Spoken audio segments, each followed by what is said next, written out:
ఈరోజు పుట్టినరోజు జరుపుకుంటున్నటువంటి చిన్నారులు రొక్కాల విక్రాంత్ అలాగే లివియాకు హృదయపూర్వక జన్మదిన శుభాకాంక్షలు.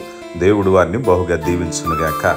వారి పుట్టినరోజు వేడుకను పురస్కరించుకుని వారి అమ్మమ్మ గారు చింతా మరియమ్మ గారు మాల్దీవ్స్లో పనిచేస్తున్నారు. ఈరోజు ఆహారాన్ని స్పాన్సర్ చేశారు. దేవుడు వారి కుటుంబాన్ని దీవించునుగాక.